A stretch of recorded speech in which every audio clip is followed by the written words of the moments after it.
చాలా సంవత్సరాల క్రితం దైవజనులు భక్త సింగ్ గారు, ఆయన దేవుని చేతిలో చాలా బలంగా వాడబడిన దైవజనులు. కొన్ని వేల సంఘాలు ప్రపంచవ్యాప్తంగా స్థాపించి దేవుని సువార్తను ప్రకటించిన దైవజనులు. సిక్కు మతంలోంచి యేసు ప్రభువును అంగీకరించి ఆయన ప్రభు కొరకు కడ ఊపిరి వరకు నమ్మకంగా జీవించారు.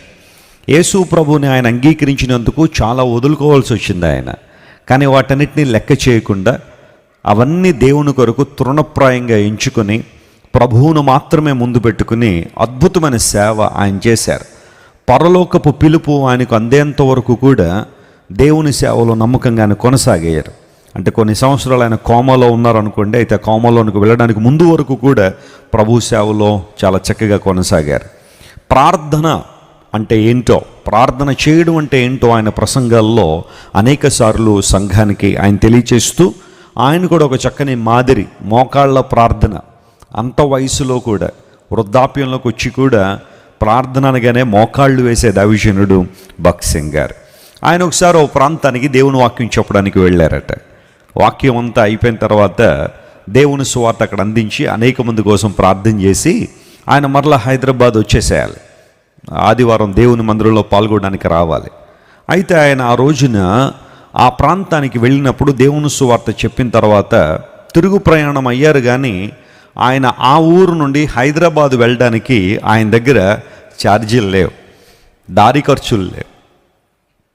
మీటింగ్ అయిపోయింది, స్టేషన్కి బయలుదేరిపోయారు. రైల్వే స్టేషన్కి వచ్చే ముందు ప్రార్థన చేశాడు, ప్రభువా నా జేబులో చిల్లుగా అవ్వలేదు, నేను ఇప్పుడు హైదరాబాద్ వెళ్ళాలి, నా ప్రయాణానికి కావాల్సిన ధనం కావాలని ప్రార్థన చేస్తే దేవుడు అన్నాడు, నువ్వు రైల్వే స్టేషన్కి వెళ్ళిపో, నేను ప్రొవైడ్ చేస్తానన్నాడట ఆయన.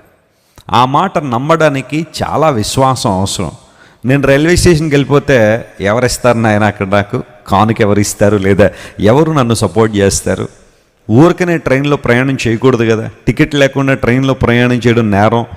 నేను ఈ మాట ఎలా తీసుకోవాలి అని ఆలోచన చేస్తుంటే ప్రభువు మరలా ప్రేరేపణ ఇస్తున్నాడు, గో నువ్వు వెళ్ళు అనగానే దైవజనుడు రైల్వే స్టేషన్కి వచ్చేసారు. వచ్చిన తర్వాత వెయిట్ చేస్తున్నాడు, ఎవరైనా వస్తారేమో, సహకరిస్తారేమో, నేను నా ప్రాంతం వెళ్ళిపోవాలంటే ఎవ్వరూ రాలేదు. ఈ లోపల ట్రైన్ అనౌన్స్మెంట్ అయింది. ఆ ట్రైన్కి టికెట్లు కొనుక్కోవడానికి అందరూ టికెట్ కౌంటర్ దగ్గర లైన్లో నిలబడినప్పుడు ప్రభువు మాట్లాడుతున్నాడు, నువ్వు వెళ్ళి లైన్లో నించో అన్నాడు. నేను డబ్బులు లేకుండానే, ఛార్జీ డబ్బులు లేకుండా లైన్లో నించోవాలని నేను సరే నించుంటాను. అందరూ టికెట్ కొనుక్కుని ప్రక్కకు తొలగిపోయిన తర్వాత నా టర్న్ వస్తుంది. ఆ లోపల ఉన్న ఆయన ఎక్కడికి వెళ్ళాలి అని అడుగుతాడు. హైదరాబాద్ అంటాను, ఇంత ఖర్చు అవుతుంది ఇవ్వండి అంటాడు. అప్పుడు కదా టికెట్ ఇచ్చేది. సో దేవుడు అన్నాడు, go and stand in the line. వెంటనే వచ్చేసి ఆ లైన్లో నిలబడ్డారట. నిలబడినప్పుడు ఒక్కొక్కరు టికెట్ తీసుకుని ప్రక్కకు జరుగుతుంటే లైన్ ముందుకెళ్తూ ఉంది. దైవజనుడు ప్రార్థన చేస్తున్నాడు, ప్రభువా ద్వారాలు తెరుస్తానన్నావు కదా అని ప్రార్థన చేస్తున్న ఆ ప్రక్రియలో ఆయన అలా లైన్లో నించున్నారు. ఇంకొంతమంది ఆయన ముందు ఉండగా వెనకాల నుండి ఒక ఆయన గబగబా నడుచుకుని వచ్చి, సార్ మీరు భక్త సింగ్ గారు కదండి అన్నాడట. అవును బాబు అంటే ఆయన అన్నాడు, అయ్యా మీ వాక్యాలు నేను చాలా ఆయా సందర్భాల్లో విన్నానండి, చాలా ఆధ్యాత్మిక దేవుని పొందాను, మీకు ఎప్పటి నుంచో కానుకిద్దామని వెతుకుతున్నాను, మీకోసం ఎన్నోసార్లు ప్రయత్నం చేశాను, మీకు కానుక పంపించేయాలని, నా వల్ల కాలేదు.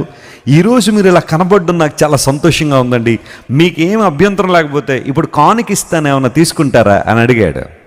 దేవుని సేవకుడు అన్నాడు, అభ్యంతరం ఏమీ లేదయ్యా, మనస్ఫూర్తిగా కానుక ఇస్తే తీసుకోవడం మా బాధ్యత. ఎందుకోసం అంటే అలా తీసుకున్నందువలన దేవుడు మిమ్మల్ని ఆశీర్వదిస్తాడు ఖచ్చితంగా అనగానే ఆ వ్యక్తి దేవుని సేవకుని చేతిలో కానుక పెట్టి వెనకళ్ళి నించున్నాడు. వెంటనే దైవజనుడు ఆ కానుకను లెక్కిస్తూ ఇప్పుడు టికెట్ కొనడానికి ఆయన ఎంత అడుగుతాడని ఆలోచన చేస్తే ఎంతైతే ఆ వ్యక్తి చేతిలో కానుక పెట్టాడో కరెక్ట్గా టికెట్ ధర అంత ఆ రోజు ఉందట. దేవుని నామమున స్తోత్రం కలుగునుగాక.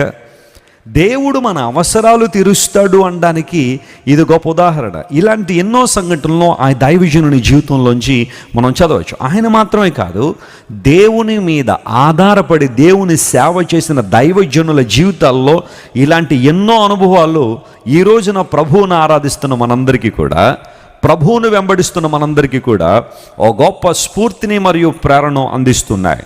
యేసు ప్రభు మన కోరికలు తీర్చడానికి ఈ లోకానికి రాలా. కోరికలు అంటే చాలా ఉండుండొచ్చు మనుషులకు, కానీ ప్రప్రథమంగా దేవుడు మన జీవితాల్లో చేసే గొప్ప కార్యం ఏంటంటే మన అవసరాలను దేవుడు ఏం చేస్తాడు? తీరుస్తాడు. God meets your needs. నీకున్న అవసరాలను దేవుడు తీర్చగలిగేవాడు గనుక ఆయన వైపు చూసిన ప్రతిసారి విశ్వాస నేత్రాలతో మనం చూసినప్పుడు కొన్నిసార్లు అనిపిస్తూ ఉంటుంది, ఇంకెప్పుడు చేస్తాడని దేవుడు, ఆలస్యం అయిపోతుందండి, సమస్యలు నా మీదకి వచ్చేస్తున్నాయి, ఇంకా దగ్గరికి వచ్చేస్తానండి, ఇంకా అయిపోయిందండి, ఇంకా అప్పుడు గనక జరగకపోతే ఇంకెప్పుడు జరగదన్నట్టుగా టెన్షన్ వచ్చేస్తుంది, మనకి కలవరం వచ్చేస్తుంది, ఆందోళన పడిపోతూ ఉంటాం. ఇబ్బందికర వాతావరణాలు మన మీదకి వచ్చినప్పుడు చాలా టెన్షన్ పడిపోయి అటు ఇటు పరిగెత్తడానికి ప్రయత్నం చేస్తాం. కానీ the Bible says wait and be still. ఓరక నిలుచుండి చూడండి, దేవుడు మీకు కలుగు చేసే రక్షణను బైబిల్ సెలవిస్తున్నమాట. విశ్వాసంతో, నమ్మికతో, దేవుని మీద దృఢ నమ్మకంతో ఉన్నప్పుడు ప్రభు ఖచ్చితంగా మన జీవితంలో మేళ్లు జరిగిస్తాడు. లేఖనాలు సెలవిస్తున్నాయి, నరుల ఎదుట ఆయన ఆశ్రయించు వారికి దేవుడు సిద్ధపరిచిన మేలు ఎంతో గొప్పది. నమ్మిన వారు స్తోత్రం చెప్పండి, హల్లెలూయా. నీ కొరకు దేవుడు దాచి ఉంచిన మేలు గొప్పది అని బైబిల్ సెలవిస్తున్నప్పుడు నువ్వెందుకు అధైర్యపడుతున్నావు? ఎందుకు ఆందోళన చెందుతున్నావు?